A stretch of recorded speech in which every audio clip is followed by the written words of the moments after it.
जय हिंद साथियों, आप सभी का स्वागत है आपके अपने इस यूट्यूब चैनल वीनस क्लासेस पर। आज की इस वीडियो में हम लोग देखेंगे साथियों एसएससी जीडी 2025 के लिए सामान्य ज्ञान का एक बहुत ही बेहतरीन प्रैक्टिस सेट। इसमें वो प्रश्न शामिल हैं जो साथियों डायरेक्ट एग्जाम में बनेंगे। तो देखिए साथियों, पहला प्रश्न क्या कहता है। पहला प्रश्न ये रहा साथियों, देखिए क्या कहता है। बहुत ही बेहतरीन प्रश्न लेकर आए हैं आपके लिए। ये रहा, देखिए कहता है कि प्रधानमंत्री जन धन योजना यानी कि पीएमजेडीवाई के तहत खोले गए बैंक खाते के बारे में इनमें से कौन सा कथन गलत है। तो देखिए कथन कौन सा गलत है ये चुनना है, सही कथन नहीं चुनना है। इसमें देखिए पहला ऑप्शन क्या दिया गया है, खाता धारक को रुपए डेबिट कार्ड प्रदान किया जाता है, तो एकदम सही दिया जाता है। प्रधानमंत्री जनधन योजना के तहत डेबिट कार्ड दिया जाता है।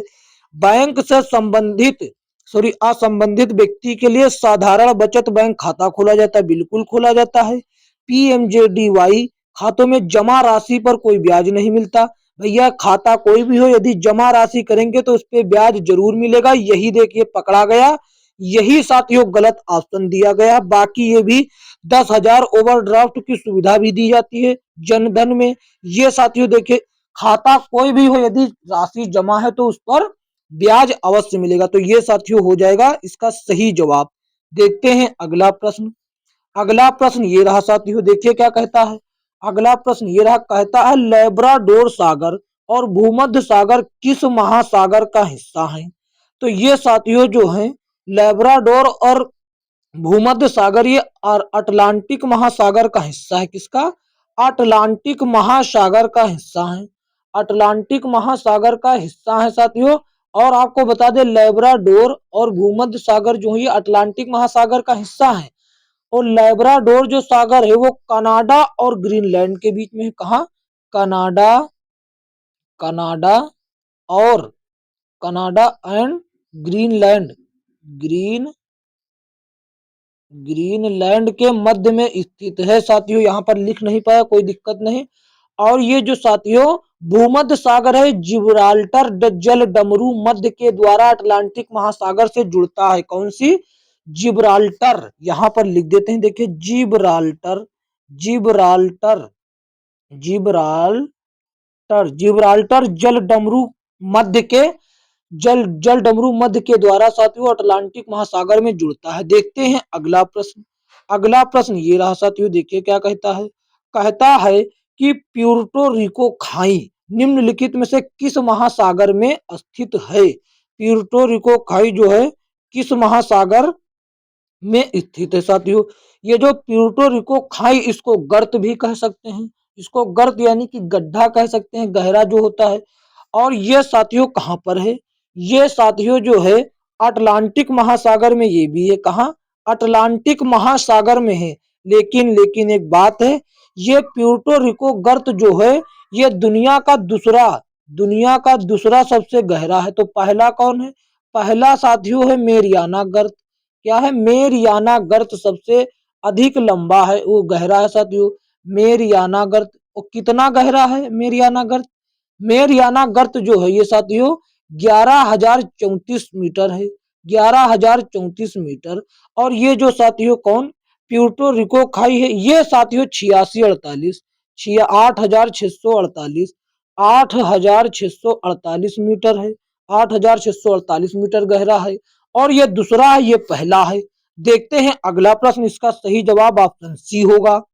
अगला प्रश्न देखिए क्या कहता है, ये रहा। कहता है मुगल साम्राज्ञी नूरजहां द्वारा उनके पिता की याद में बनवाया गया इतमाद उद दौला का मकबरा कहाँ पर है साथियों, ये बताना है। आगरा, दिल्ली, ग्वालियर, लखनऊ। तो साथियों नूरजहां के द्वारा उनकी पिता के याद में बनवाया गया इतमादुद्दौला का मकबरा ये साथियों आगरा में है। कहाँ पर? आगरा में है साथियों। तो ऑप्शन ए सही जवाब हो जाएगा। लेकिन लेकिन इसके विषय में एक और जानकारी है। ये साथियों ये छोटे ताजमहल के एक छोटे संस्करण की तरह दिखाई देता है, जिसके कारण इसको जिसके कारण इसको क्या कहा जाता है? बेबी ताजमहल कहा जाता है। बेबी ताज, सॉरी बेबी ताज कहा जाता है इसको। क्या? बेबी ताज कहा जाता है। बेबी ताज भी कह सकते हैं और एक नाम से भी जाना जाता है बेबी ताज या ताजमहल की पूर्ववर्ती रचना। ताजमहल की पूर्ववर्ती रचना भी कह सकते हैं, लेकिन बेबी ताज बहुत ही अत्यधिक प्रभावित करने वाला नाम है और ये पूछा भी जा चुका है एग्जाम में कि बेबी ताज किसका साथियों अन्य नाम है। तो साथियों इत्मादुद्दौला का मकबरा का अन्य नाम हो जाएगा। इसका सही जवाब आगरा हो जाएगा। देखते हैं अगला प्रश्न। अगला प्रश्न ये रहा साथियों, क्या कहता है, उपभोक्ता संरक्षण अधिनियम 2019 के अनुसार निम्न में से किसे उपभोक्ता माना जा सकता है। साथियों एक व्यक्ति जो प्रतिफल के एवज में किसी भी माल या सेवाओं की खरीदारी करता है उसे ही उपभोक्ता कहा जाता है। ऑप्शन ए सही जवाब हो जाएगा। देखते हैं अगला प्रश्न। अगला प्रश्न देखिए ये रहा, क्या कहता है, ये आ गया बेहतरीन प्रश्न। जानते सभी हैं लेकिन कंफ्यूजन भी सभी को है। जानते सब हैं लेकिन कंफ्यूजन भी सबको है। भारतीय जनता पार्टी यानी कि बीजेपी की स्थापना कब हुई। बीजेपी की स्थापना साथियों कब हुई, तो बीजेपी की स्थापना साथियों 1980 में हुई।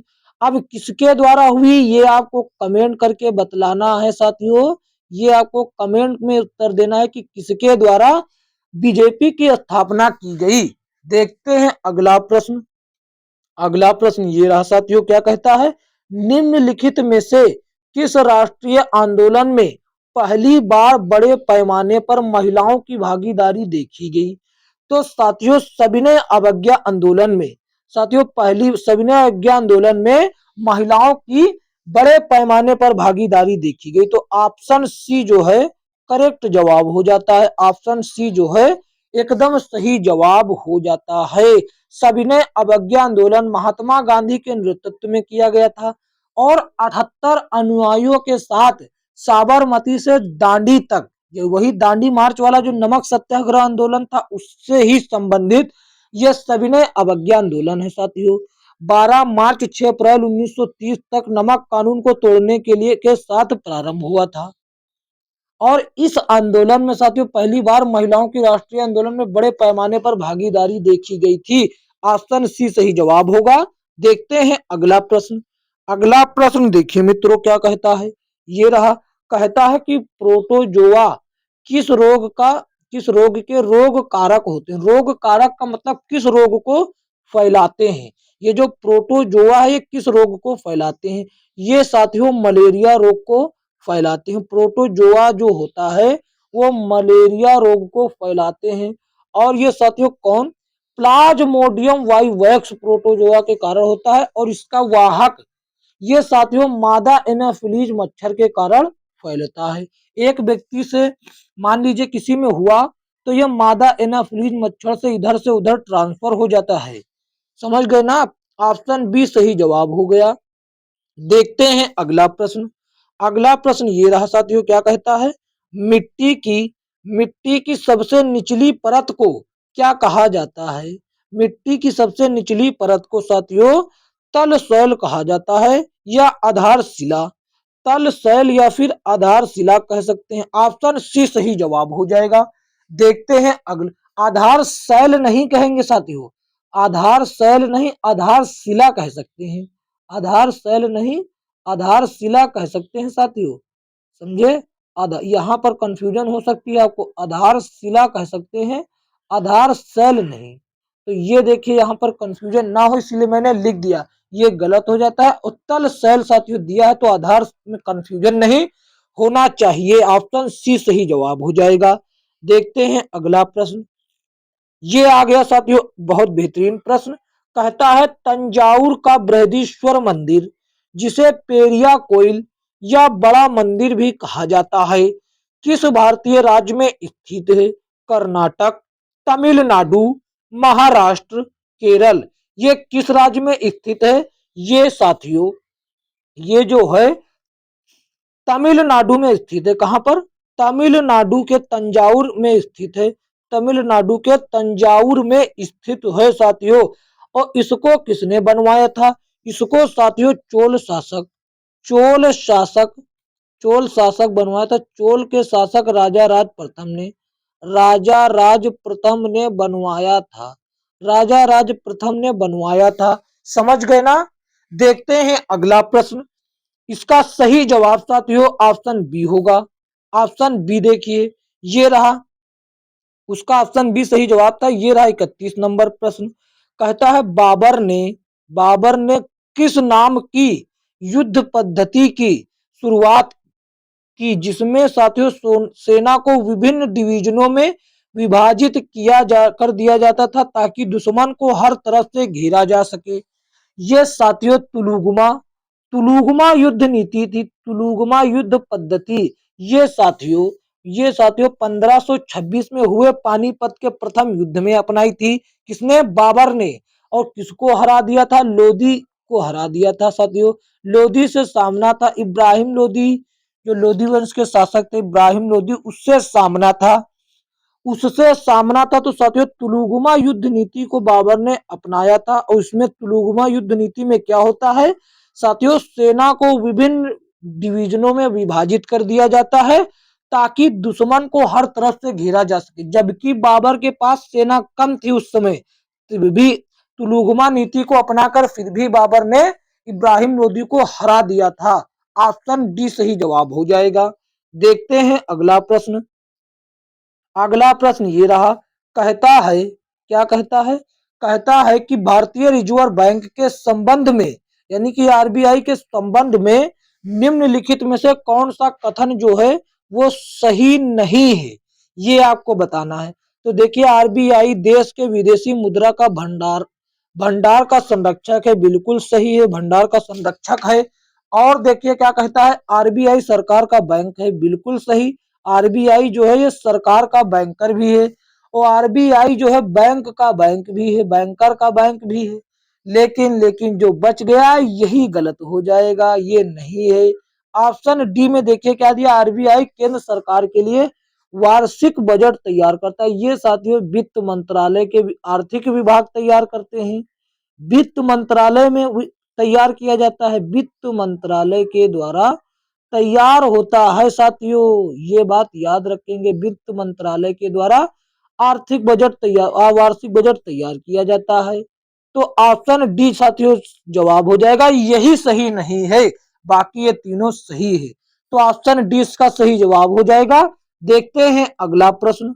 अगला प्रश्न ये रहा। देखिए क्या कहता है, इसको आप लोग पढ़िए।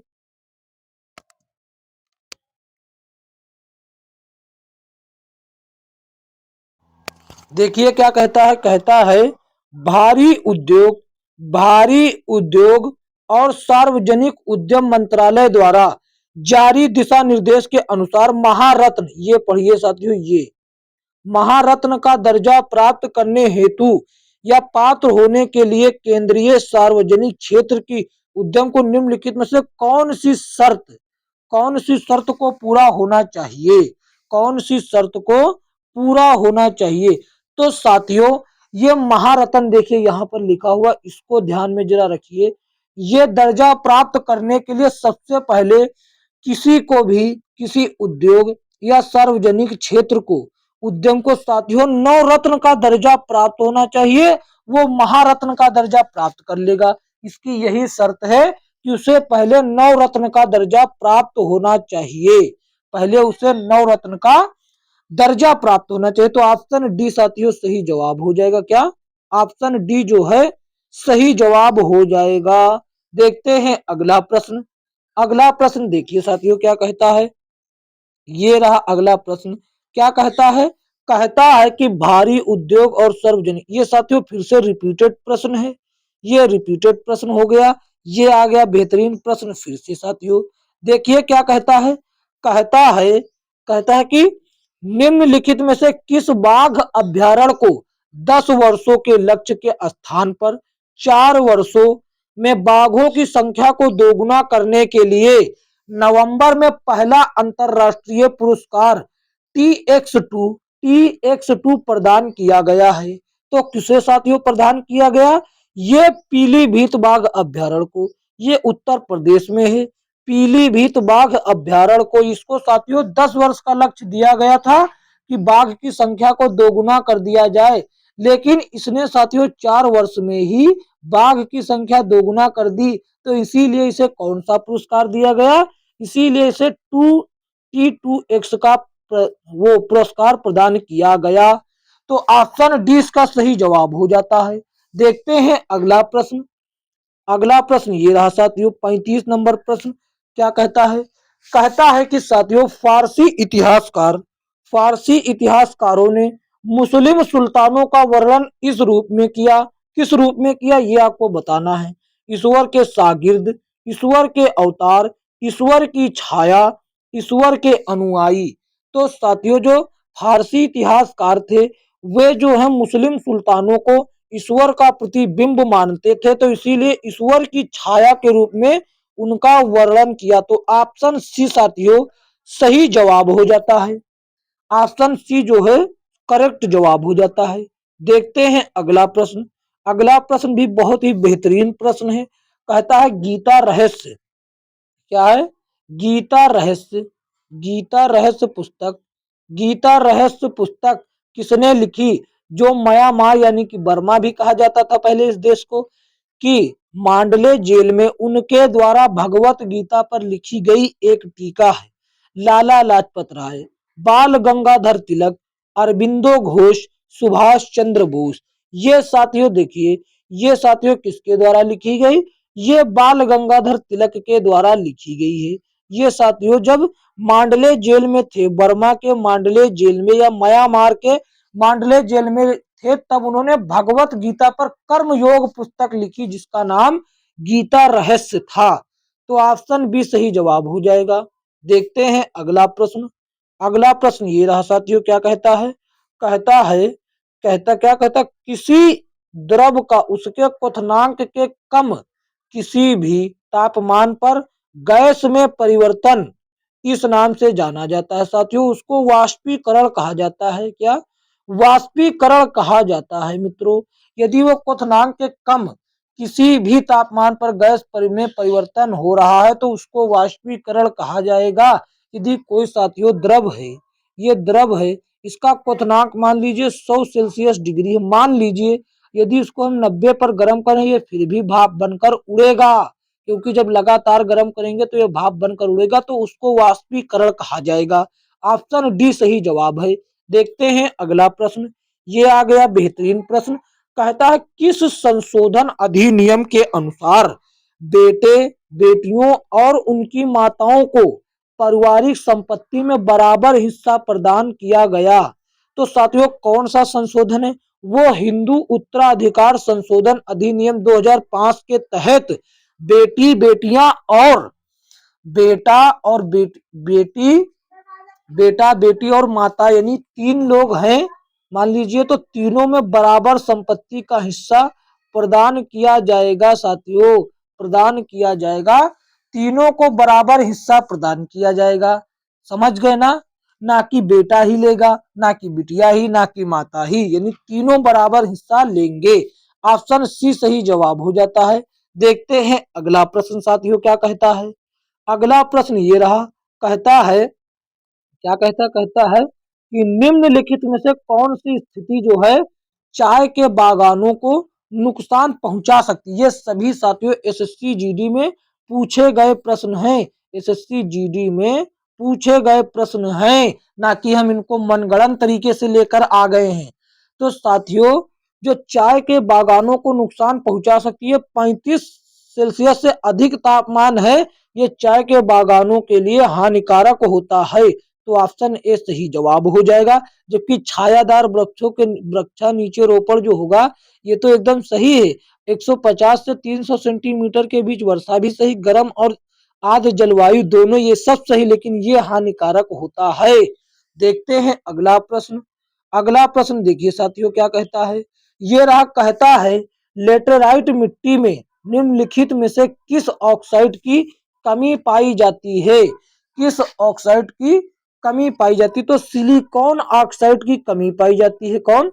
सिलिकॉन ऑक्साइड की कमी पाई जाती है। साथियों सिलिकॉन ऑक्साइड की कमी पाई जाती है। लेटेराइट मृदा जो है उच्च तापमान एवं अधिक वर्षा वाले क्षेत्रों में होता है, और अधिक वर्षा के कारण साथियों चूना और सिलिका निछलड़ हो जाते हैं, जबकि साथियों लोहा और एल्यूमिनियम ये शेष बचा रह जाता है, जिस कारण साथियों जिस कारण लेटेराइट मिट्टी जो है आयरन यानी लोहे की जंग की तरीके से भूरी या लाल दिखाई देती है।